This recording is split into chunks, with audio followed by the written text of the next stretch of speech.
Boa noite a todos, sejam bem-vindos, bem-vindas. Colocamos a musiquinha aqui no início, até porque é uma musiquinha assim, que combina muito hoje com a nossa convidada, só que vocês acabaram ouvindo só a metade da música aqui, mas faz parte, né?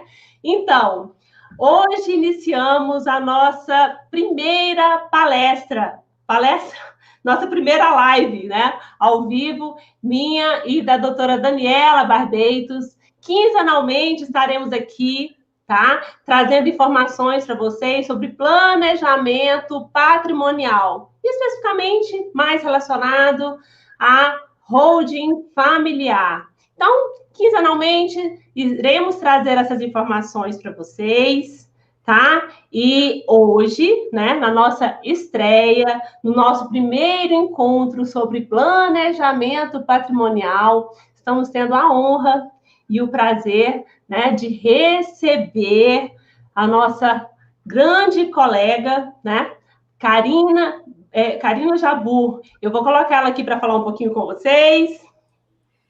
Boa noite, pessoal, tudo bem? Sejam bem-vindos à nossa live. Eu estou muito honrada de ter sido a primeira e convidada das minhas queridas amigas, doutora Renata Paranaguá e Daniela Barbeitos. Muito feliz de estar aqui com elas hoje e vamos tratar de alguns assuntos bem bacanas. Hoje nós vamos falar sobre organização, proteção e locação nas holdings familiares. Doutora Daniela, seja bem-vinda também aqui à nossa live. Boa noite a todos. Para quem não me conhece, meu nome é Daniela Barbeitos, eu advogo há 17 anos. Nós três aqui, todas especialistas em planejamento sucessório através da holding familiar. Integramos um time, né? Time Holding Brasil. E estamos aqui para disseminar a informação e falar para vocês por que o processo de inventário é um processo custoso, lento, moroso e doloroso para as famílias. Não é, Karina? É isso aí, gente. Vamos trazer bastante conteúdo aqui. E acho que o importante disso é começarmos já tratando da questão de organização. Por que a gente utiliza a holding como organização do patrimônio de uma família? De que forma isso pode ser organizado? E ninguém melhor do que a doutora Renata para falar a respeito disso. Sim, olha só que responsabilidade, hein, que a Karina me passou. Somos todas temos propriedade para falar sobre o assunto, hein? Isso porque, né, sentimos, né, nós fazemos parte do time, né? Nós três fazemos parte do time, o time Holding Brasil, onde temos mais de 1.200 colegas, né? Todos profissionais e todos com o mesmo propósito, que é impedir que famílias sejam submetidas ao processo de inventário. E hoje, né, nós, como a doutora Karina já falou, nossa primeira live, nós vamos falar sobre proteção, organização e locação. Esses temas, eles são, vamos dizer assim, que são introdutórios, né? São mais para poder explicar inicialmente algumas dúvidas, as primeiras dúvidas que mais surgem dentro do escritório sobre o sistema da holding. Na segunda-feira dessa semana, todas nós, as três, nas redes sociais, nós abrimos caixinhas de perguntas, onde abrimos para as pessoas que nos seguem trazer perguntas, questionamentos, dúvidas relacionadas a esses temas, para a gente poder montar, construir o que vamos apresentar aqui para vocês. E nada melhor, né, para começar a falar sobre tudo que temos para dizer, já explicar o que é holding familiar. Porque é interessante, porque é o seguinte, muitas pessoas, quando a gente fala de holding, as pessoas, elas têm a ideia, assim, tipo assim, muitas vezes, na verdade, não tem muita ideia, assim, quando fala assim, de holding, não é holding familiar, liga muito essa questão, assim, tipo assim, como se fosse só a casinha da família. Muitas vezes surgem muitas dúvidas relacionadas a isso. Mas antes disso, vamos denominar, né, de uma forma mais clara, assim, mais simples, vamos dizer, bem simples, mais clara, o que é a holding familiar para nós, né? O que a gente entende que é uma holding familiar? A holding é um sistema, né? Um sistema de organização patrimonial, independente se esse patrimônio ele está na pessoa física ou jurídica, independente disso, isso é a holding, tá? Isso, assim, tem famílias, né, que o patrimônio ele está ligado numa área rural ou numa área já de negócio, independente do que seja, tá? É o sistema que é construído para a família. Aí, quando a gente fala, né, como eu acabei de falar, sobre o que é a holding, né? O que é holding familiar para nós, a primeira coisa que precisa explicar, que está até dentro do nosso tema, é a questão da organização, né? Se a gente fala que o sistema da holding familiar é um sistema de organização patrimonial, então vamos explicar, né? Como que é essa organização? Por que essa organização? Para falar, tipo assim, hoje em dia, né, tudo na vida, a gente tem que entender as vantagens, né? Qual é a razão, qual a vantagem, né? Para querer esse sistema para nossa família. Né, meninas? Então, eu vou começar a falar sobre as vantagens. Eu quero falar para vocês agora sobre as vantagens do sistema da holding familiar. O primeiro deles, assim, que eu já vou expor para vocês, é sobre a antecipação da sucessão. O que é a antecipação da sucessão? Né? É como no início nós falamos, é fazer com que a sua família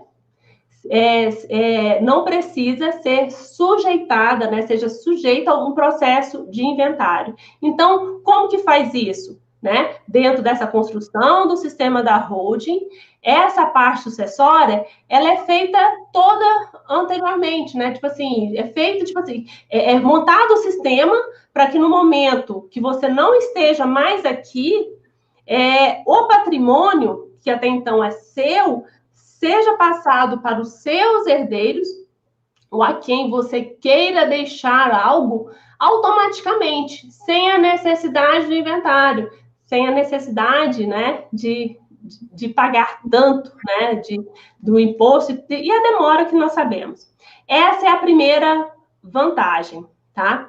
A segunda vantagem que eu vou falar para vocês é sobre a questão do planejamento sucessório. Tá. O planejamento sucessório é o quê?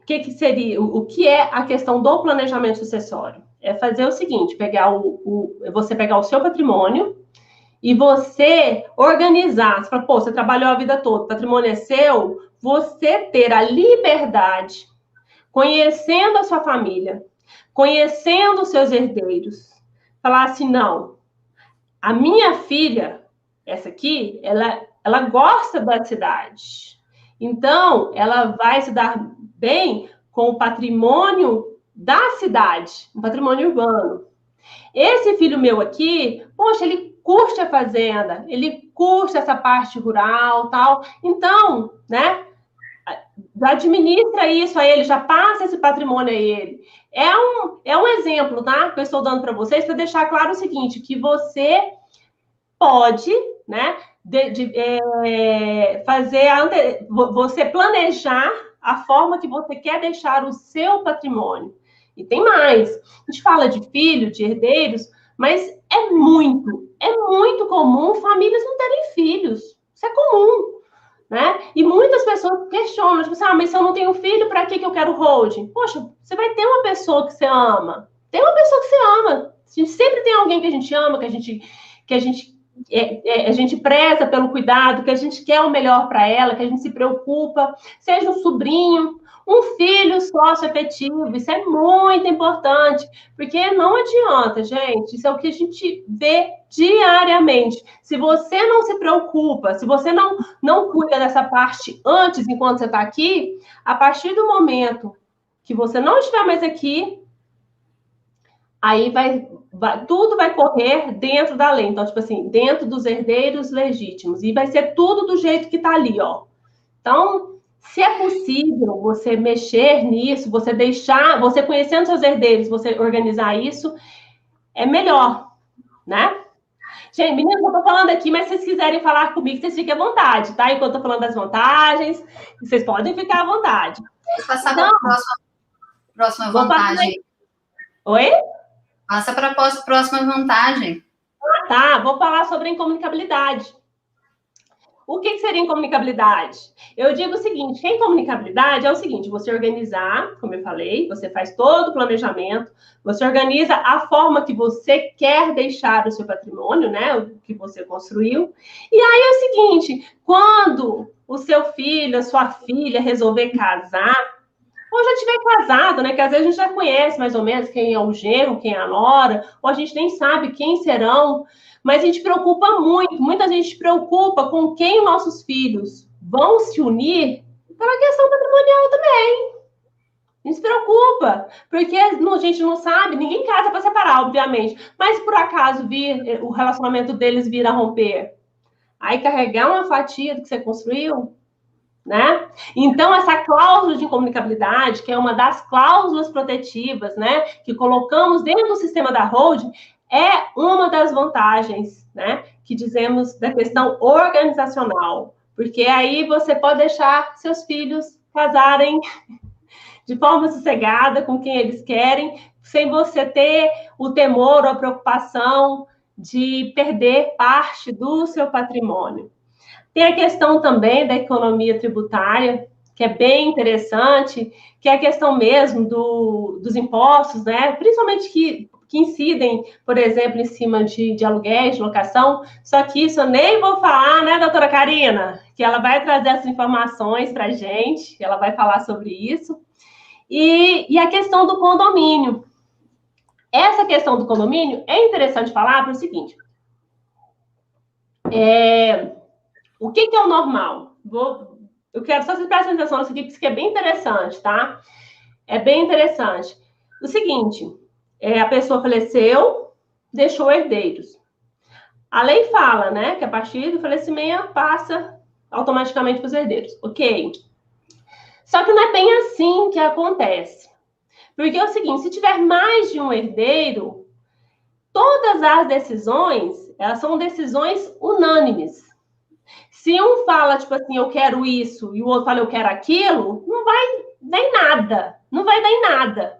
Aí fica enrolando, patrimônio dilapidando, mês a mês, você tem despesa, vai pagando, até o momento que o juiz cansa de ver aquela discussão, dá a sentença, faz do jeito que ele quer, e acabou o consenso. Isso é muito comum. E aí é o seguinte, quando se coloca, né, quando se constrói esse sistema da holding, o que é interessante? Você pode deixar um administrador, uma pessoa que você acredita seja mais sensata, você fala assim, não, esse aqui vai cuidar melhor. Falamos de herdeiros, mas você pode deixar um terceiro, não precisa ser alguém da família. Mas você tem que deixar uma pessoa que você fala assim, esse aqui, ele tem condição de administrar o patrimônio dos seus herdeiros. Então, ele vai tomar as decisões sem a necessidade de consenso unânime de todos os herdeiros, de todos dizerem sim ou dizerem não. Isso é bastante demais. E o que a gente não consegue dentro de um processo de inventário, não é, doutora Renata? Porque esse consenso, a herança como um todo, ela é indivisível, né? Nós temos o princípio da Cesine, embora esteja aberto ali a sucessão, ela até ter a partilha, ela é um bem indivisível. Então, esses herdeiros precisam chegar a um consenso. E se eles não chegam, o que acontece? Morosidade do inventário. E aí, nós temos aí inventários que se arrastam por anos. Acho que nós três aqui temos, não é? E aí, Sim. Ai, desculpa, pode falar, Dani. Isso a gente consegue evitar, né, dentro da holding familiar, evitar esses conflitos, né, entre os herdeiros. Exato. Eu ia até dar um exemplo sobre isso, dessa questão de conflitos. É comum, como a Dani colocou aqui bem. Só para vocês terem ideia, assim, do quão grave isso é, e muitas vezes as pessoas não se atentam a isso. Não se atentam quando a gente fala dos conflitos, dos problemas que as famílias têm. Tem um caso, na verdade, Vitória, que a gente não conseguiu resolver ele ainda, tá? O seguinte, o pai faleceu, aí tem a mãe viúva e ele deixou 5 filhos. Ok. Os filhos não entram em consenso. Na verdade, tipo assim, somente, até então, não entrava em consenso com os demais. Todo mundo falava para resolver de uma forma e somente por razões infundadas, vamos dizer assim, falava que não, justamente porque ele queria ser contrário a tudo. Dizia que não. O fato dele dizer não fazia com que todo o inventário não andasse. Aí, beleza. Com 2 anos de inventário, aí o que aconteceu? Esse filho, que até então era contrário a todas as decisões da família, esse filho veio a falecer. Beleza. Tipo assim, é triste isso. Só que até então, os herdeiros, junto com a viúva, a mãe, elas acreditavam o seguinte, que o processo ia andar. Só que o que aconteceu? Esse filho que veio a falecer, ele deixou 3 filhos. Então, esses 3 filhos passaram a figura de herdeiro. Só que o que aconteceu? Desses 3 filhos, 2 estavam precisando muito da herança. Eles estavam precisando, né, de grana, vamos dizer assim, e eles estavam de acordo com a avó e de acordo com os tios. Só que um desses 3 filhos falava assim, não, eu tenho que respeitar a vontade do meu pai. A única vez assim, que eu vejo também filho querer respeitar a vontade do pai e não resolve nada. O inventário está andando. E é bem que inventário jovem, né? Porque o inventário de 6 anos, eu posso dizer que é um inventário jovem, né? Porque a gente sabe de inventário de 20 anos, de 15 anos, de mais de 20. Então, vamos dizer que é um inventário jovem. Mas é um inventário que já se perdeu muito pelo caminho. Muito pelo caminho. Então, aqui no chat, bem pertinente, do André. Ele coloca que é quase impossível ter consenso quando tem inventário. E realmente, né? Nós 3 atuamos na área. Eu mesmo tenho um caso no escritório, agora o inventário já foi encerrado, mas durou 20 anos. 20 anos, o patrimônio se perdendo, né? E aí o que acontece? Aí quem que vai decidir? É uma terceira pessoa, porque o juiz que vai ter que decidir algo alheio, né? A vontade dos herdeiros. Então é tudo muito prejudicial e tudo coisas que nós conseguimos evitar dentro da holding familiar, né? Sim, exatamente. Na verdade, tipo assim, só vai ser possível, né, todos esses conflitos, né, e poder aplicar essas vantagens da organização só para quem constrói esse sistema, né? Para quem constrói esse sistema tem essas vantagens. E, infelizmente, quem não tem tempo ou quem deixa para depois, para pensar assim, em como construir esse sistema, falar, daqui a um tempo eu vou pensar nisso, a gente não sabe até quanto tempo a gente está aqui. Então, para essas pessoas que não têm esse tempo de organizar, infelizmente, os seus herdeiros, eles certamente vão passar pelo processo de inventário. Eu vou passar a bola agora para minha querida Dani, que ela vai falar agora. Tanto é. Não, eu vou passar a bola agora para a doutora Karina, desculpa. Ela vai falar com a gente, que é a nossa convidada, né, gente? Ela vai falar com a gente agora um pouquinho. Vamos aí, Karina. Vamos lá, pessoal. Essa questão de inventário é bem complicada, né? E assim, só fazendo uma parte aqui no que você falou, Renata, quando a gente tem a questão do condomínio, às vezes até tem aquele herdeiro que ele não quer pagar os custos da manutenção daquele bem, porque ele quer receber herança, mas ele não quer pôr o dinheiro dele ali, não quer se comprometer com as despesas, e aí a confusão rola solta, né? Então, a holding realmente ela ajuda muito nessa questão da organização patrimonial. E uma outra funcionalidade muito importante da holding é justamente a proteção do patrimônio da família. E como assim, né? Como é que acontece essa proteção do patrimônio? Bom, primeira coisa que a gente tem que ter em mente é, se a família tem uma atividade, se a família, por exemplo, tem um comércio, tem um negócio, que vive daquele negócio, ou não, né? Porque são situações diferentes. Por que isso? Porque nada adianta a gente colocar o patrimônio de uma pessoa física, tirar do nome da pessoa física e colocar numa pessoa jurídica, se essa pessoa jurídica exerce atividades de risco, se ela tem um quadro de empregados grande, que pode gerar ali demandas relativas à relação empregatícia, né? Então, se qualquer revés ocorrer na relação de emprego ou decorrente da atividade dessa empresa, da família, você colocando o patrimônio dentro dessa empresa, você está colocando em risco todo o patrimônio daquele sócio, né? Então, a gente tem que primeiro fazer essa avaliação, até para organizar societariamente, dividindo e segregando o patrimônio para um lado e a atividade empresária e o risco para outro lado, né?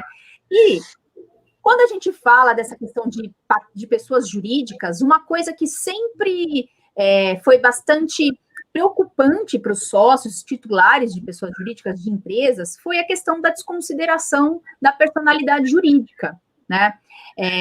Antes de vir a Lei da Liberdade Econômica, que é a Lei 13.874 de 2019, essa lei ela fez uma alteração no Código Civil em relação à questão da desconsideração da personalidade jurídica, dentre outras coisas. Mas antigamente, antes dessa lei, o Código Civil, ele falava muito simploriamente no artigo 50 a questão dessa desconsideração de personalidade. E o que é? Que raio que é? Oi? Não, vocês deu só um retorno. Acho que eu erro aqui. Um retorno. Que raio que é essa desconsideração de personalidade jurídica? Na verdade, é você retirar temporariamente a responsabilidade da empresa, retirar essa barreira que existe entre sócio e empresa, que separa o patrimônio, para você atingir o patrimônio do dono daquela empresa. E isso se faz justamente para evitar fraudes, ou evitar fraudes contra os credores, ou para prejudicar terceiros, enfim.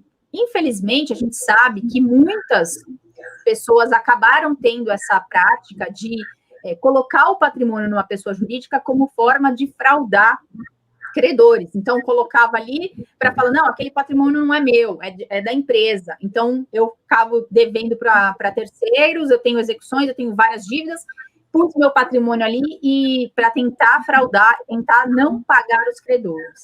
Então, o Código Civil, ele trazia de forma bem simplória essa questão da desconsideração da personalidade jurídica. Ela não definia o que é, por exemplo, um desvio de finalidade, não definia o que é confusão patrimonial, que são requisitos para se conseguir desconsiderar a personalidade jurídica das empresas.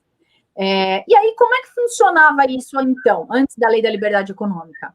Essa desconsideração, as formas de se fazer isso foram construídas pela doutrina, pelos profissionais, né, pelos estudiosos e pelos juízes, através do julgamento, das jurisprudências, que nós chamamos de jurisprudência. Então, ao longo, nos casos práticos, foram se desenvolvendo. Só que quando você não tem uma regra para seguir, você vai pelo entendimento de cada juiz. O juiz pegou aquele caso, ele vai no entendimento dele. Então, acontecia muito de se desconsiderar uma personalidade jurídica, por exemplo, mesmo quando você não tinha uma comprovação de fraude.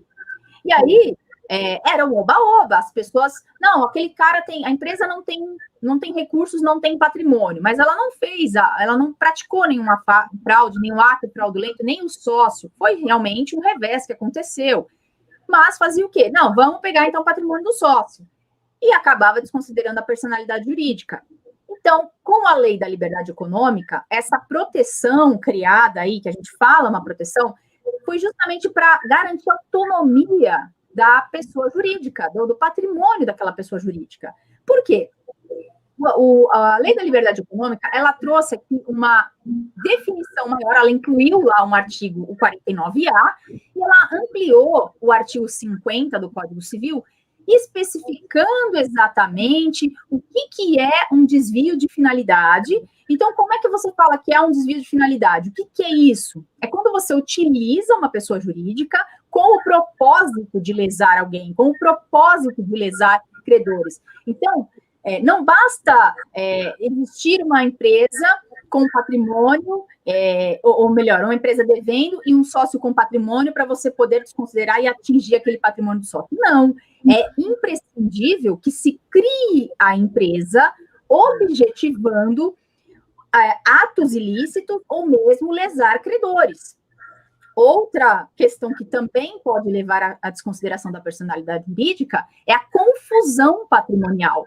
E aí, essa lei 13.874 de 2019, ela foi bem específica em dizer assim, confusão patrimonial. O que é confusão patrimonial? é quando você não tem uma separação entre o que é do sócio e o que é da empresa. Mas ela não disse só isso, ela foi mais além. Ela disse o seguinte, olha, quando acontece uma confusão patrimonial?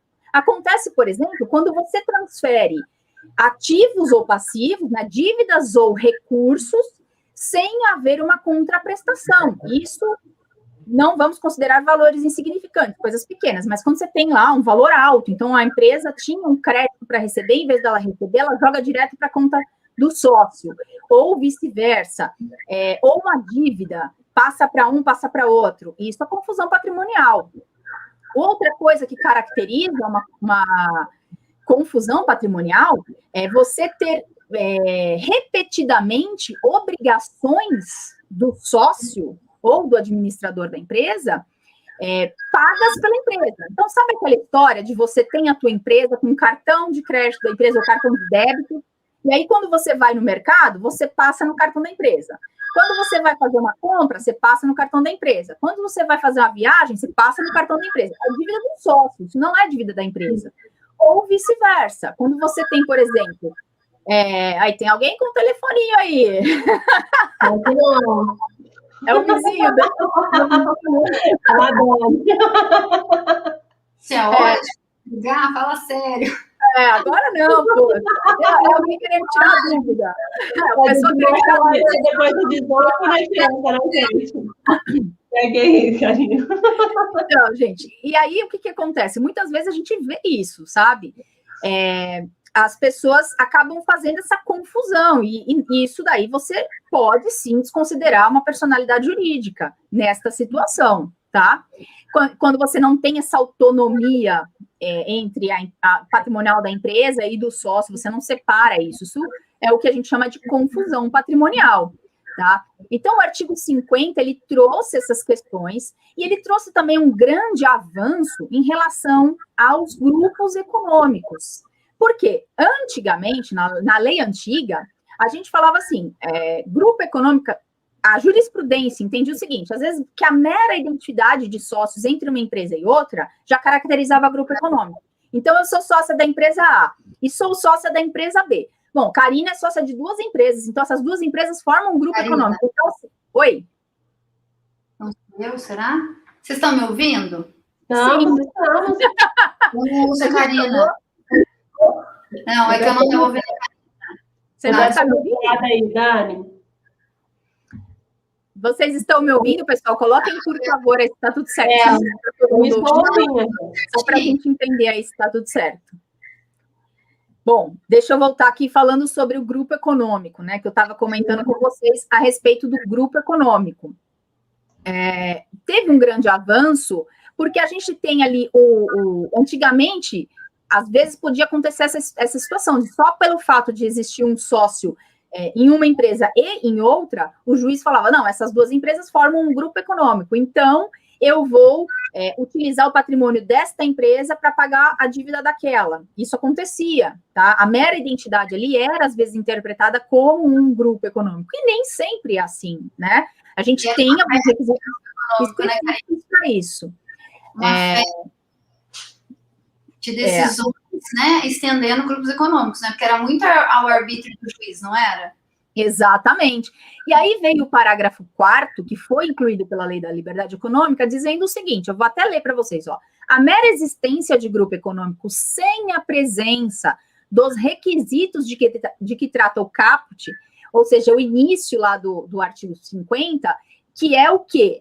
O desvio de finalidade ou a confusão patrimonial, como eu já falei para vocês anteriormente. Então, a mera existência do grupo econômico, sem que exista um desvio de finalidade ou uma confusão patrimonial, não autoriza a desconsideração da personalidade jurídica. Então, isso veio proteger ainda mais, principalmente quando a gente utiliza o sistema de holding para fazer um planejamento patrimonial e sucessório, porque às vezes você utiliza mais de uma empresa nesse planejamento, dependendo de como é a constituição da família, de qual é a constituição patrimonial, de qual é a exercício da atividade, se exerce, se não exerce, se tem locação, diversas questões que às vezes você utiliza de mais de uma empresa, e para que não atinja dessa forma, desde que você não haja com desvio de finalidade ou realizando aí essa confusão patrimonial, não pode simplesmente desconsiderar a personalidade jurídica porque é um grupo, tá? Então, isso foi um grande avanço. E isso... Acabou a festa. Foi? Acabou a festa. Porque antes, às vezes, tinha uma confusão em relação a sócios, né? E isso os juízes já entendiam que eram requisitos para uma mera desconsideração da personalidade jurídica. E o parágrafo 4º trouxe aí um maior poder para a gente trabalhar, principalmente nos sistemas da holding, igual a Karina falou, que a gente monta várias células, a possibilidade de, né, numa célula cofre, numa célula operacional, a gente dá mais segurança para o... acho que estamos com um pouquinho de estabilidade aí com a internet da Daniela. Mas é exatamente isso que ela estava falando. E isso, juntamente com o parágrafo único, que foi o parágrafo único do artigo 49A, que também foi incluído pela Lei da Liberdade Econômica, ele reforça ainda mais. Porque o parágrafo único desse artigo, ele diz o seguinte, que a autonomia das pessoas jurídicas, a autonomia patrimonial das pessoas jurídicas, é um instrumento lícito de alocação e segregação de riscos. Tá? Então, assim, é realmente lícito esse tipo de planejamento sucessório, esse tipo de planejamento patrimonial que se faz com os sistemas de holding. Então, isso acaba gerando uma proteção bacana. Quando você tem um exercício de atividade e você coloca o teu patrimônio numa empresa, separando essas empresas, onde tem a atividade, onde tem o patrimônio, aquele teu patrimônio fica protegido. E mesmo que você não exerça uma atividade, que seja uma família que realmente tem um emprego, isso também gera uma proteção. Por quê? Olha, você está empregado hoje, mas amanhã você pode não estar e você pode começar a ter dificuldades financeiras, ficar devendo de alguma forma. Então, isso acaba gerando uma proteção para esse teu patrimônio, para que você não corra, não que você não vá utilizar esse bem, esse patrimônio que você tem para quitar uma dívida, por exemplo. Você pode, mas você não vai ser pego, por exemplo, numa penhora. Você consegue fazer uma venda de forma calma e tranquila para você não perder dinheiro nessa venda. Então, você anuncia, vende aquele teu imóvel para quitar as dívidas, por exemplo, em vez de você ficar à mercê de uma execução, à mercê de uma penhora, onde esse imóvel vai ser adquirido num leilão, onde vai haver uma redução de valor por conta disso, e você vai perder muito mais dinheiro. Além de você estar com essa situação econômica complicada, você acaba perdendo por conta do leilão. Então, isso também gera uma proteção também para famílias que não exercem atividades, mas que têm ali a sua atividade como autônomo ou como empregado, enfim. E aí eu gostaria de pedir agora a minha colega Daniela para que ela falasse também de uma outra proteção que a holding pode trazer, que é justamente quando a família tem aquele que a gente chama de bem de família. Dani, você poderia conversar e falar um pouquinho para a gente sobre isso? Claro, vamos lá. Minha internet melhorou? Melhorou. Então, tá bom. Uma das perguntas que vieram na caixinha, Karina, Renata, foi justamente se a questão do bem de família, né, para a gente se situar todo mundo aí igual. Eu tenho, então, na pessoa física, uma residência utilizada ali por uma entidade familiar ou por um casal, aquela residência própria e única, né, utilizada, e eu trago esse bem para a holding familiar. Será que ele perde essa proteção, né? Então, os tribunais hoje já têm dado aí algumas interpretações. Anteriormente, né, uma jurisprudência um pouquinho para trás, o que o tribunal analisava? Simplesmente pelo fato de que o bem foi trazido para dentro da holding familiar, não se enquadra no conceito legal do artigo 1º lá na Lei 8.009 de 90, não tem o direito a esse benefício, tá, da impenhorabilidade. Mas, graças a Deus, os tribunais aí têm, e não muito recente, eu vou falar disso daqui a pouquinho, dada a seguinte interpretação.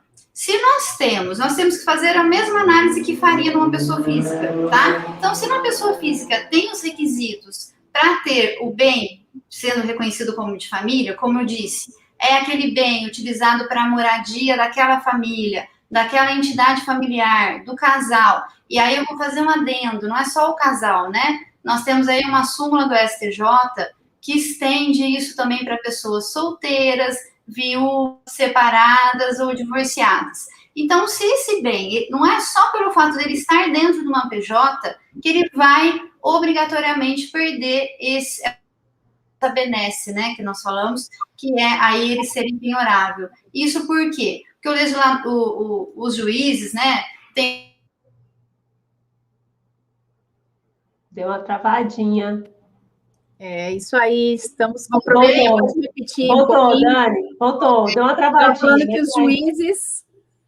então vamos voltar. O que os juízes hoje estão analisando? Porque antes, simplesmente só pelo fato desse mesmo imóvel, que na pessoa física ele era considerado impenhorável, ele estar na pessoa jurídica, os juízes falavam, bom, não se enquadra lá nos requisitos do artigo 1º da Lei 8.009 de 90. Hoje não, hoje eles estão mudando, eles olham, né, qual que é a destinação. A destinação daquele bem é para residência familiar? Então, ele está olhando a finalidade da lei. E qual que é a finalidade da lei aí? A finalidade social, de proteger a residência. E, acima de tudo, porque a moradia é um direito social constitucionalmente previsto, não é, Karina? Não é, Renata? Exatamente. Então, além do direito social de moradia, a jurisprudência está analisando a questão do princípio da dignidade da pessoa humana. Né? Então, não é o que hoje a gente analisa, não é o fato de simplesmente do bem estar dentro de uma PJ que ele não vai ter a proteção do bem de família, ao contrário, isso não obsta essa proteção. Se tiver, sim, um requisito lá do artigo 1º da Lei 8.009, que é o que eu acabei de falar, ele vai ter essa proteção, sim, para dentro da origem familiar. E, nesse sentido, eu queria trazer, porque quando a gente fala em impenhorabilidade, a gente às vezes pensa nas questões trabalhistas, né?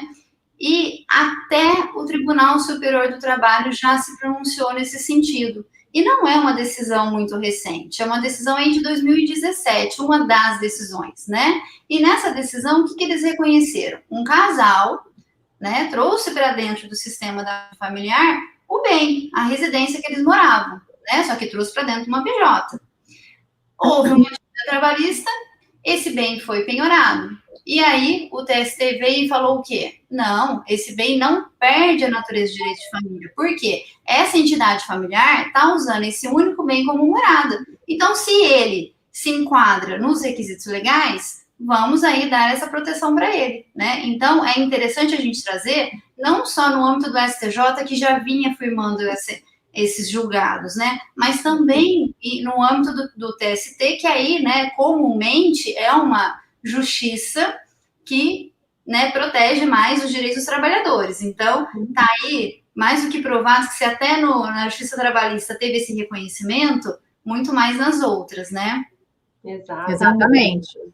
E eu queria aproveitando, fazer um gancho em relação à proteção, eu queria trazer uma questão que eu acho importante, que a gente vê, assim, muito comum no nosso dia a dia.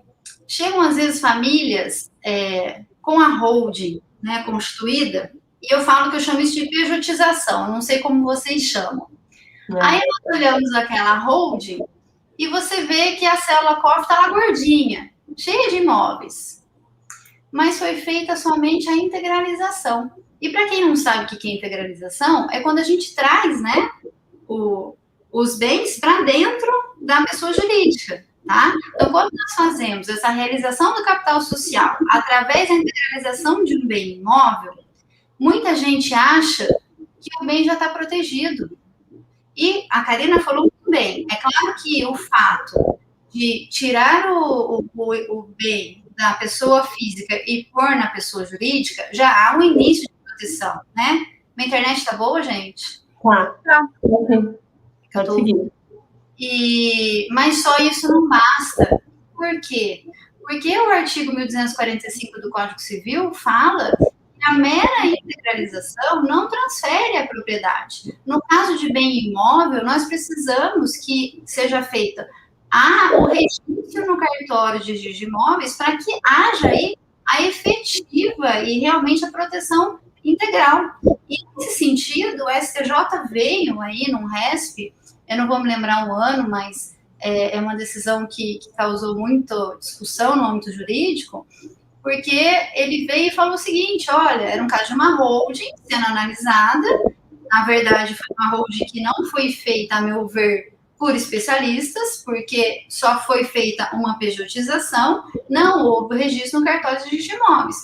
O que o STJ veio e fez? Falou, olha, a mera integralização não é ato de transferência de propriedade. A transferência de propriedade, no caso aqui do imóvel, da holding familiar, deveria ter o registro lá no cartório de registro de imóveis. Então, o que aconteceu? Aquela holding familiar teve aí, sim, uma constrição. Por quê? Porque ela foi mal feita, ela não... Tá travando. Porque... Agora travou um pouquinho. Agora travou. Só completando aqui o que ela estava, enquanto ela retorna aí, é muito importante lembrar que a propriedade, ela é adquirida com o registro no cartório de registro de imóveis. Se você não faz esse registro, você não é o proprietário, então você não teve ainda a transferência, é como se você tivesse um contrato de gaveta. No máximo, aquela empresa, ela tem a mera posse, né? E quantas pessoas, né, gente? Tipo assim, hold ainda não é uma coisa comum, não é uma coisa popular, vamos dizer assim. Mas das poucas pessoas, né, proporcionalmente, que temos aqui no país que possuem holding, quantas dessas acreditam, na verdade, que tem a holding? Porque, na verdade, elas não têm. É como a Dani falou. Existe a priorização, mas não existe a holding. Então, o que tem de pessoas que acreditam, que ainda não sabem que não, de fato não tem uma holding, assim como tem aqueles que hoje já têm ciência que o que eles têm em mãos não é uma holding e estão correndo atrás para poder... E é bem André no chat, quem não registra não é dono. E exatamente, André. No artigo 1245, num dos parágrafos, eu não vou me lembrar qual, cita expressamente que, para todos os efeitos, o proprietário é o vendedor anterior, né? O alienante anterior. Então, aí, na holding, né? Naquela pessoa que ela acha que tem a holding, o que acontece? Os bens estão todos lá dentro da pessoa jurídica. Ela acha que ela está protegida. Mas sabe o que a STJ falou? Que a holding não tem nem legitimidade para opor embargo de terceiro, nesse caso que não houve registro. Aí você tem pior ainda. A situação fica mais grave, né? Sim, porque nem legitimidade tem. Então, para quem está ouvindo e não sabe o que é legitimidade, por exemplo, a holding ela não poderia sequer defender ali. Por quê? Porque a STJ falou, ó, integracionalmente, ó, não transfere propriedade. Exato. Né? É triste, né, gente? E é uma verdade. É uma verdade. Tem muita gente que chega falando, não, mas eu já tenho holding, já tenho o meu sistema inteiro pronto. Aí você olha, você tem uma mera pejotização, vou usar esse termo para que fique bem gravado, houve uma transferência ali para dentro, uma integralização, não houve o registro e outra, a maioria não faz o planejamento sucessório. Então, aí não é o sistema que nós trabalhamos, né? Aí, essa família provavelmente social vai ter aí que passar pelo inventário, porque as cotas sociais são bens móveis, né? Então, elas têm que ser inventariadas. Exatamente. Dependendo de como for constituído esse contrato, elas precisam sim passar pelo inventário, né? Exatamente. Se tiver alguma previsão diferente aí, né? Exatamente. E, gente, agora eu acho que a gente falou bastante aqui sobre a questão tanto da organização quanto da proteção, e o nosso último tema de hoje é sobre as locações. E o que isso tem a ver? Por que vocês estão trazendo esse tema? Por que falar de locação, né? Olha só, não sei se vocês sabem, se vocês têm esse conhecimento, mas normalmente, como regra geral, do ponto de vista tributário, acaba sendo mais vantajoso você fazer uma locação numa pessoa jurídica e numa pessoa física, tá? E por que eu tô falando isso? Vamos lá. Porque, primeiro, depende de quanto a pessoa física recebe de rendimentos, depende de valor de aluguel, depende de uma porção de situações. Por isso que eu disse em regra, né? Nem sempre essa regra vai se encaixar, mas na grande maioria das vezes, sim. Tá? Como é que funciona isso, gente? Na verdade, a gente tem a seguinte situação. Quando a gente fala de imposto de renda na pessoa física, né, dependendo daquele valor, a gente sabe que tem faixas de alíquotas. Então, para pessoas que ganham até R$ 1.903 por mês, você não paga o imposto. Dali para a segunda faixa, são vários valores, eu não decorei os valores aqui para trazer para vocês, mas são vários valores, vocês vão tendo alíquotas de 7,5%, de 15%, de 22,5% até chegar em 27,5%, tá? Então, se essa pessoa, ela tem renda que já está ali próxima daqueles 27,5% ou já está no 27,5%, quando ela tem um imóvel que aluga para compor a renda ou para adicionar aquilo que ela já tem de rendimentos de uma aposentadoria, do seu próprio salário, enfim, ela acaba chegando nessa alíquota de 27,5%. Mas, na verdade, a gente fala, não é exatamente 27,5%, a gente precisa fazer uma continha, e eu trouxe aqui até um exemplo para vocês. Já numa pessoa jurídica, e eu vou falar aqui, nesse primeiro momento, de uma pessoa jurídica que optou pelo regime do lucro presumido, tá? Como é que a gente faria isso? A gente vai ter que pagar não só o imposto de renda, a gente vai ter que pagar outros tributos, que são o imposto de renda, a contribuição social sobre o lucro, o PIS e a COFINS. Mas, em regra geral, mesmo sendo mais tributos, você tem uma alíquota menor. Eu trouxe um exemplo para vocês, que é o seguinte: vamos imaginar uma locação no valor de R$20 mil, tá? Se fosse isso numa pessoa jurídica, e eu nem vou falar de outros rendimentos, mas R$20 mil por mês de locação. Como que se calcula o imposto de renda na pessoa física? Talvez você também não saiba disso, mas não é simplesmente pegar os R$20 mil e jogar 27,5%. Não é assim que se faz o cálculo. Você tem que fazer faixa a faixa. Então, até R$ 1.903 você não vai pagar. Aí, a segunda faixa, que vai ser ali o valor de R$ 922, você vai pagar 7,5%. Na terceira faixa, você vai pagar os 15%. Na quarta faixa, 22,5%. E aí, na última faixa, o que sobrar, os 27,5%. Então, neste exemplo que eu estou trazendo para vocês de R$20 mil de aluguel, a gente teria um valor mensal de imposto de renda de R$ 4.630,64. Quase um quarto, né? Exatamente. Isso dá uma alíquota efetiva de 23,15%, tá? Porque a gente tem essas faixas, então a gente vai fazendo o cálculo e tem essa alíquota efetiva, tá? E aí, como ficaria esse mesmo exemplo se a gente fizesse uma alocação numa pessoa jurídica pelo lucro presumido, né? O exemplo que eu estou trazendo aqui do lucro presumido. Bom, no lucro presumido, a gente, primeira coisa, você, dependendo da empresa, mas nesse exemplo que eu estou trazendo para vocês, a gente teria uma presunção de lucro de 32%. Então, dos R$20 mil, a gente tem a presunção de 32% é lucro. Então, os tributos eles incidirão sobre essa presunção, tá? Então, aí a gente teria o recolhimento de alíquota de 15% de imposto de renda, 9% de contribuição social. Então, os valores seriam R$ 960 de imposto de renda e R$ 576 de contribuição social.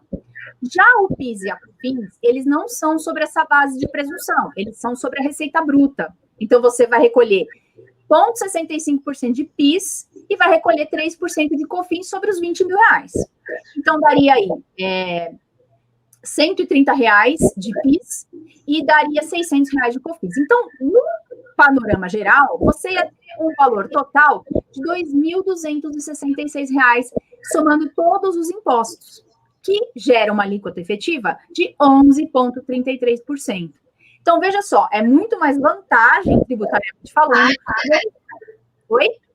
Chegou a dar metade, né? Exatamente. Então, tem uma diferença de R$ 2.300 que ficou no teu bolso. Em vez de você pagar isso daí. Então, veja, é uma diferença muito grande, né? Como eu disse, é claro que tudo vai depender do valor do aluguel, do que você já tem de renda, se você tem alguma outra renda que não seja desses aluguéis, né? E a gente precisa definir isso quando a gente vai fazer o planejamento patrimonial. Além dessa questão do lucro presumido, nós também podemos, dependendo aí de como vai ser estruturada essa empresa, fazer uma alocação, optar pelo regime simples nacional, tá? E aí, tudo depende de qual é o objeto dessa empresa que você vai criar, né? Então, você pode estar enquadrado aí no anexo 3, por exemplo, recolhendo alíquotas que partem de 6%, ou você pode estar no anexo 5, que é um pouco maior. Então, também existe a possibilidade de reduzir ainda mais, dependendo de como você colocar, que objeto social você vai colocar, em qual anexo do Simples Nacional você consegue enquadrar. Só que é uma questão que é imprescindível e importantíssima quando você faz um planejamento para o cliente nessa questão de locação, que é o ITBI. E o que o ITBI tem a ver com isso? Bom, a gente sabe que o artigo 156, inciso 2, parágrafo 2º, lá da Constituição Federal, traz uma exceção na questão de cobrança do ITBI, quando você faz a integralização do capital social de uma empresa com imóveis. Como a doutora Daniela comentou, que é a integralização, quando você joga o imóvel para dentro da empresa como pagamento daquele capital social, tá? Então, o artigo 156, o inciso 2, lá, o parágrafo 2º, ele diz que nessa operação não incide o ITBI, não pode ser cobrado o ITBI. E eu nem vou entrar aqui no mérito, pessoal, do tema 796 do STF, não vou entrar nessa polêmica, tá? O objetivo aqui é falar sobre a locação, independente dessa questão. Vamos imaginar que a prefeitura não esteja cobrando a diferença, enfim. Vamos esquecer esse tema por enquanto.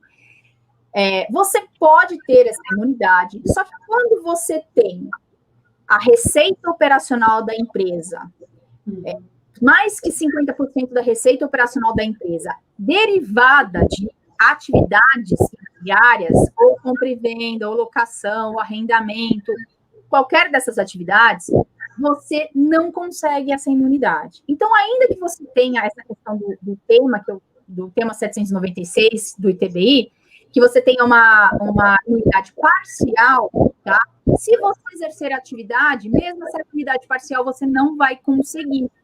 E aí, como é que a gente faz? Então, eu não posso, já que eu tenho imóveis e vivo dessas rendas, eu não vou, então, conseguir montar uma holding e criar esse sistema, ter essa vantagem tributária que você mencionou, de redução de impostos, enfim. Não, você consegue sim. A gente consegue estruturar de uma forma onde a gente consegue montar uma empresa operacional que vai exercer essa atividade de locação sem ser a dona daqueles imóveis, né, mantendo a propriedade com a holding, e você vai conseguir ter essa eficiência tributária também nas locações. Mas é muito importante que isso seja analisado caso a caso. Você precisa saber se, primeiro, vale mais a pena colocar o teu imóvel para ser alocado por uma pessoa jurídica, ou vale a pena manter essa alocação na pessoa física, porque também existe essa situação.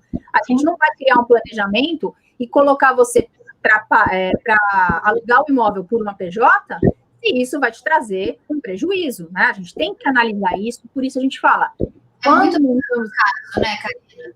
É muito caso a caso, porque vai ter caso até que vai ser legal aquela família até pagar o ITBI se ela, de repente, é uma construtora e atua aí na compra e venda. Aí ela pode colocar isso em estoque, aí ela vai ter aí outra planejamento tributário ali. Então, eu falo que a questão do ITBI, como muito bem colocado pela Karina, é muito caso a caso, né? Porque tem muitas questões que envolvem, não é verdade?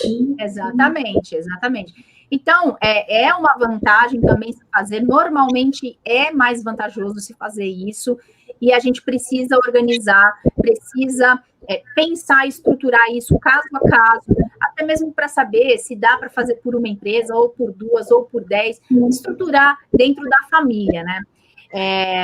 Então é isso, gente. O que eu tinha para falar sobre essa questão de locação é isso, é imprescindível que se tenha em mente, né? E não quis entrar aqui na polêmica do STF, para não gerar problemas, né? Não vamos falar disso, só para uma outra live. Sim. A gente marca uma outra live, né, Karina? Uma outra live. Né? Vamos falar.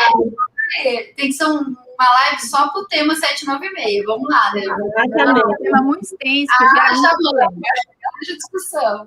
É isso aí. E aí, Lucas? Ai, obrigada, Marina. Obrigada, sim, pela sua explanação. Você foi bem precisa, assim, você exemplificou muito bem para a gente para entender melhor essa questão, tanto essa questão da alocação, quanto a questão da personalidade jurídica, né? Foi muito bacana. Eu queria aproveitar, queria ver se vocês... Ficou 3 perguntas sem responder. A gente respondeu várias coisas, mas ficou 3. Que eu achava interessante a gente responder. Pergunta para o chat se eles estão cansados ou se eles querem continuar. Mais 1 hora de live, as pessoas estão aí, quinta-feira, 7h30 da noite. Sim. E assim, só somos gratos, né, por estarem conosco até agora. Obrigada, viu, gente? É porque são perguntas que eu achei interessante que chegaram da caixinha e que ainda não foram respondidas. E tem pessoas que estão aqui com a gente, assistindo agora, e eu acho importante a gente responder. Uma é o seguinte, né? Pela questão mesmo do planejamento, né? Por onde começo? Antes de abrir uma empresa ou depois? Né? Como é que é a pergunta? Desculpa, eu não... Querendo saber a questão mesmo do planejamento. A parte da sessão de viabilidade, por onde ela começa? Gente, isso... Como abrir empresa? Fala você, Renata, explica aí para o pessoal, você falou um pouquinho hoje. Hoje eu fiquei praticamente só... Na apresentação eu falo rápido demais, aí acaba encurtando. Então, o primeiro contato que fazemos com a família é por meio de uma sessão de viabilidade. É o momento que a gente ouve a família, ouve a necessidade dela, verificamos se é viável, né? Se o caso dessa família é viável para a construção de uma holding. Como vai ser essa construção, se vai ser possível fazer por meio só de uma pessoa jurídica, se vai ser necessário mais de uma, analisamos se vai ser necessário fazer uma célula operacional. Essa parte técnica é até melhor não ficarmos falando aqui, porque como a gente costuma falar, deixa essa parte para o profissional, a gente tenta explicar da melhor forma, né? Simplificar, deixar o técnico para nós. Mas, enfim, depois desse primeiro contato, verificando da possibilidade da construção da holding para essa família, aí, então, nós construímos um croquis estrutural. Né? É um projeto que chamamos de planta baixa. Tá? Não é uma coisa simplesinha, não, viu? É trabalhoso, mas a gente ama esse trabalho. A gente especifica, é bem minucioso. É um trabalho lindo, gente. Vou falar assim, porque é muito bacana, fica muito bem feito. Porque não é uma receita de bolo, né, Renata? Então, não é uma receita de bolo, né? Não é, exatamente. Holding não é uma receita de bolo. Nós ouvimos a família. É em cima do que aquela família quer, o que aquele pai, o que aquela mãe, eles querem, em cima da necessidade deles, da preocupação deles, da condição deles, que construímos esse sistema. E, geralmente, nós apresentamos mais de um modelo. Em média, apresentamos de 2 a 3 sistemas de projeto, 2 a 3 possibilidades, para aquela família escolher qual é a holding, o tipo da holding que eles vão querer construir. Aí, então, eles aprovando, aí é a hora da gente brincar, né? Brincar com coisa séria, vocês entenderam o que eu quis dizer, né? Porque aí é a hora que a gente bota a mão na massa, construímos, minutamos, né? É a parte de contratos, é a parte também que fazemos a divisão, que é aquilo que eu falei no início, né? Porque tem casos que muitas vezes, a grande preocupação, muitas vezes, de famílias que chegam aqui, é de pai, às vezes ele querer, tipo assim, não, eu quero deixar essa casa aqui para o filho A, essa outra casa aqui eu quero deixar para o filho B. E isso é possível colocar dentro do sistema. É por aí. Primeiro, então, por onde começa é pela sessão de viabilidade, é o primeiro contato. E pode ser feito tanto presencial quanto virtualmente, né? De todas as formas é possível ser feita. Renata, antes de você seguir, eu queria pedir um favor aqui para o pessoal. Sim. Pessoal, se vocês gostaram, se vocês estão gostando do conteúdo, se isso daí fez sentido para vocês, cliquem lá no curtir o vídeo, vamos ajudar aí o canal da doutora Renata, que isso vale muito, isso vale ouro para a gente. Não esqueçam de curtir aí o vídeo antes de saírem, tá? Obrigada, gente. Vamos mais uma pergunta aqui. Olha só.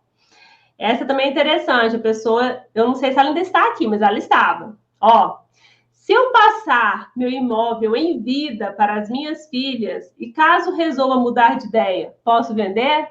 É aquilo que a gente quer responder? Ou eu respondo? O que vocês preferem? Quer que eu responda? Eu respondo. Então, bora lá, Dani, colocar aqui para você responder. É bem interessante essa e bem comum. Ela quer saber se ela pode se arrepender da doação que ela fez, é isso? Na verdade, sim, eu entendi. Ela não chegou a falar doação, mas é o seguinte, como a gente está falando do tema, eu acho que você pode explicar, no caso da doação, que vai acontecer, e no caso do sistema da hold, né? É interessante fazer essa comparação. Fez a pergunta, a doação feita fora do sistema da hold familiar, ela não tem previsão no Código Civil brasileiro de arrependimento, tá? Sim. Ela tem algumas previsões só de revogação, né? Arrependimento não. Então, você fez a doação uma vez, está feito. Não tem como você voltar atrás, diferente do sistema da holding familiar. Aqui, só para ficar claro, a questão da revogação na doação, elas são hipóteses legais, está no Código Civil, por exemplo, é taxativa, ela tem que ser levada ao judiciário, o judiciário tem que reconhecer essa revogação, ela não é automática, só para vocês entenderem que não é qualquer caso, né? Travou. A internet da Dani não está colaborando conosco. Sério? A próxima vai cabear, vamos colocar um cabo aí, né, Dani? Continua, Dani, pode falar. Travou de novo. O da ingratidão deu para ouvir, da revogação ou não? Não, a parte de ingratidão, não.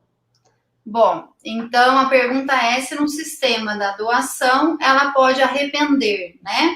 Fora do sistema da holding familiar, não há no Código Civil brasileiro a hipótese de arrependimento.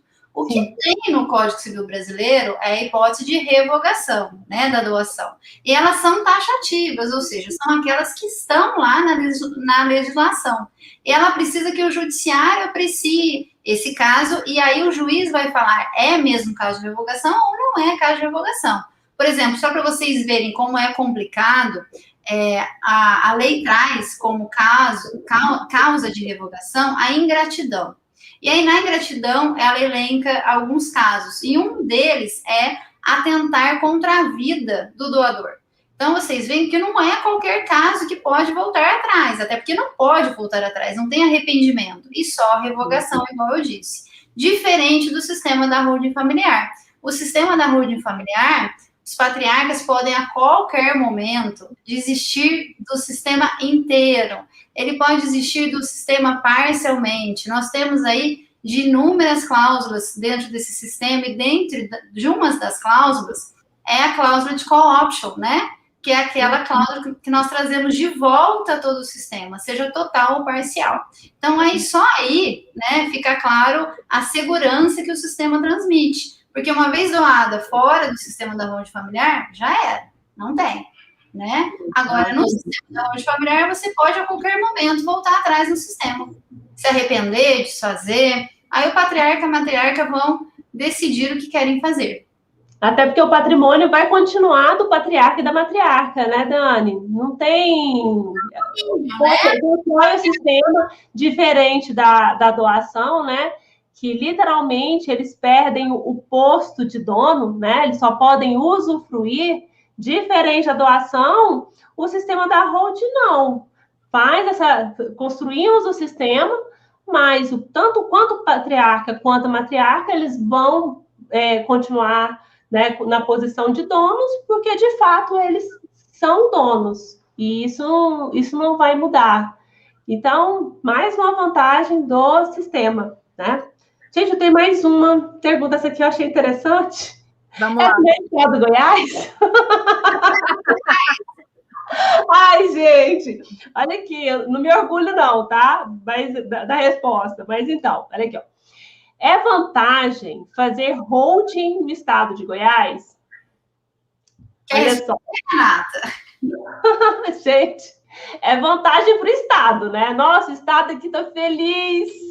está muito feliz, porque a alíquota aqui, ela chega a 8%, é uma alíquota progressiva, a partir de R$600 mil de patrimônio, vai cair a alíquota de 8%. Vários estados, né, a Secretaria da Fazenda, ela calcula esse valor do ITCMD em cima do valor de mercado. O estado de Goiás também. Então, o estado de Goiás, vamos supor, além de estar na alíquota máxima de 8%, eles também, infelizmente, eles são arbitrários no momento de colocar o valor, né? Colocar o preço no seu patrimônio. Então, é o seguinte, se o seu patrimônio, né? O valor dele é 500 mil. É até interessante falar isso. Que vamos supor que você acha que o imóvel é 500 mil. Aí você acha, tipo assim, então a alíquota vai ser de 6%, porque é a partir de 600 mil que a alíquota é de 8%. Então, se o meu imóvel é 500 mil, o ITCMD vai ser em cima de 6%. Só que na hora que leva os documentos para a Secretaria da Fazenda, aí eles analisam, não, esse imóvel aqui, ele vale 700 mil, 750. Gente, pode entrar com recurso, processo administrativo, isso a gente sabe, tudo isso pode, mas isso demora muito tempo e a gente nem sabe se isso vai dar certo, porque são cálculos, são valores, são extremamente... São arbitrários, né? Eles calculam da forma que eles querem calcular. Sinceramente, eu não sei qual é o parâmetro. Foi você gravando aqui, porque estão pedindo aqui que você está falando. Eu esqueci de colocar. Estou aqui, gente. Eu não sei qual é o parâmetro exatamente que a Secretaria da Fazenda utiliza aqui para colocar valor no patrimônio. Mas eu sei o seguinte, que o principal lesado é o cidadão.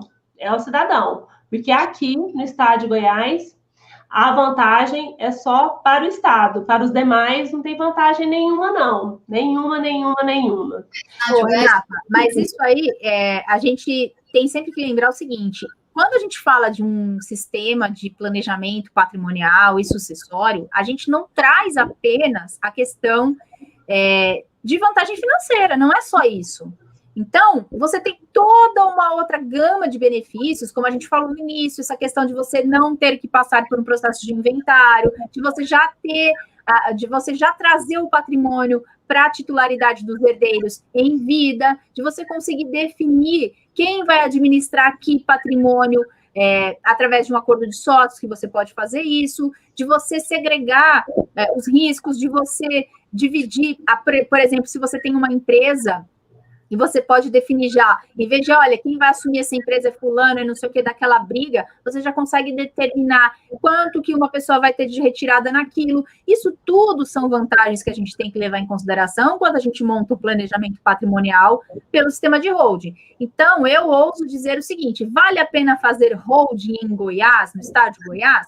Vale a pena fazer holding em Goiás, no Mato Grosso, no Paraná, em Manaus. Exatamente. E a foca é o Chuí. Exatamente. A gente não fala só de benefício financeiro. Benefício financeiro é um dos benefícios. A gente tem uma infinidade de benefícios que podem ser observados quando a gente faz esse planejamento patrimonial. Então, se a pessoa quer só uma vantagem financeira, talvez, ainda assim, eu acredito que fica mais barato, mas talvez ela tenha ali uma diferença pequena, se você for comparar só com essa situação. Mas a gente, dentro do time Holding Brasil, a gente estuda semanalmente, a gente faz reuniões semanais, encontros com todos os integrantes do time, sempre trazendo...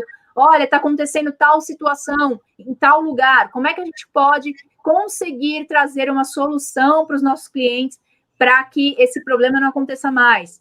Então, o fortalecimento, né, o que a gente traz aí de inovação sempre no time Holding Brasil é muito grande. Assim, os nossos clientes realmente eles são privilegiados porque nós estamos em discussão sempre e nós temos profissionais no Brasil todo que estão preocupados em trazer o melhor para o cliente e resolver, tentar solucionar quais os problemas que aparecem. Então, por exemplo, eu que estou aqui em São Paulo, na capital, a doutora Daniela, que está no estado de São Paulo também, mas está no interior, em São João da Boa Vista, né, Dani? A Renata, que está lá em Goiânia. Quer dizer, nós estamos aqui sempre conectados, sempre sabendo, olha, aqui está acontecendo essa situação, no meu estado está acontecendo assim, na minha cidade está acontecendo assim. E a gente está sempre buscando juntos soluções para que nós possamos levar para o cliente o melhor dentro do planejamento patrimonial da família. Eu queria só acrescentar um ponto em relação a Goiás, porque recentemente nós estudamos bem essa questão, porque aí o que acontece? O patrimônio líquido, né, na holding familiar, eles aplicam um valor ajustado, Karina. Então, por isso que eu acho que fizeram essa pergunta se seria interessante. E eu repito, sim, é muito interessante, e é não só interessante, como essencial que se faça. Porque aí tem outros meios, como o domicílio fiscal mais vantajoso, que nós conseguimos aplicar uma alíquota muito mais favorável, por exemplo, do Amazonas de 2%, não é? Então, repisar o que a doutora Karina disse. É interessante em qualquer estado, até e principalmente naquele estado que tem a questão da tributação mais com o ente tributante mais ganancioso, vamos dizer assim, que é o estado, por exemplo, a situação do estado de Goiás, né, que faz esse ajuste no patrimônio líquido. Então, a gente tem, sim, sistemáticas para conseguir ainda, mesmo que a base de cálculo não seja tão interessante, mas aí nós aplicamos uma redução no percentual, ou então deslocamos tudo, a base de cálculo também, porque aí deslocando para o Amazonas, lá no Amazonas, tanto a base de cálculo vai ser mais eficiente, quanto a alíquota também vai ser mais eficiente. Exatamente, né? Gente, 1h12 de live. Eu acho que, por respeito aos nossos ouvintes aí, né, poderíamos... E como somos gratas, né, por estar com vocês até agora. Agradecer muito, muito, muito, assim, cada um de vocês que estão até agora, os que passaram por aqui, e agradecer cada um de vocês. Queremos colocarmos também à disposição de todos vocês, ainda aos que não me seguem, ao que ainda não segue a doutora Daniela Barbeitos, a doutora Karina Jabur. Eu vou até abrir para elas falarem também a rede social delas, para vocês, se vocês puderem seguir, porque diariamente tem conteúdo lá. Sempre que a gente pode estar colocando conteúdo, sempre para poder trazer informação sobre esse tema para vocês. Então, o meu, né, dentro do YouTube agora, é Renata Paranaguá, onde estamos. O meu Instagram também é Renata Paranaguá. Dani, qual que é o seu?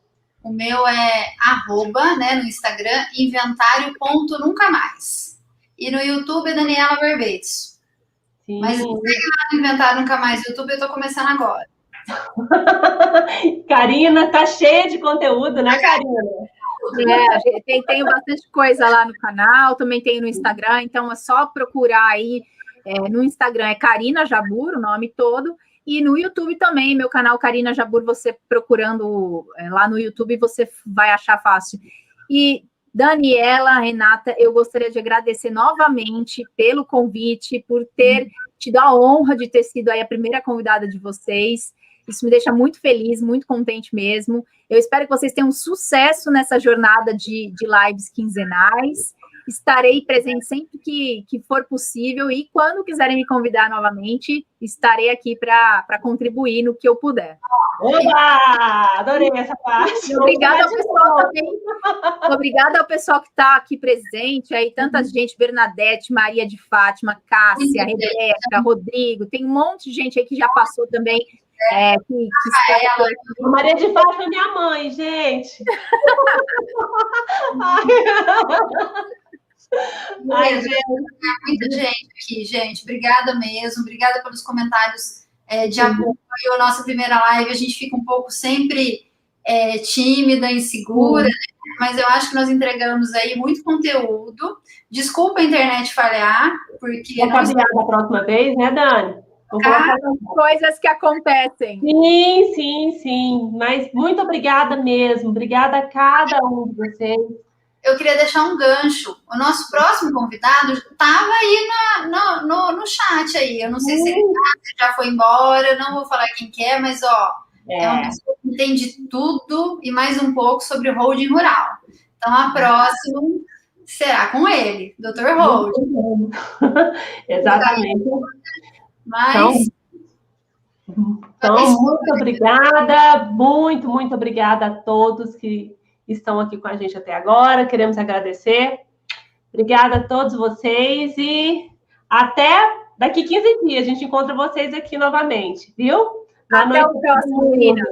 Tchau, pessoal. Obrigada, Karina. Obrigada a todo mundo. Tchau, tchau. Boa noite. Boa noite. Boa noite.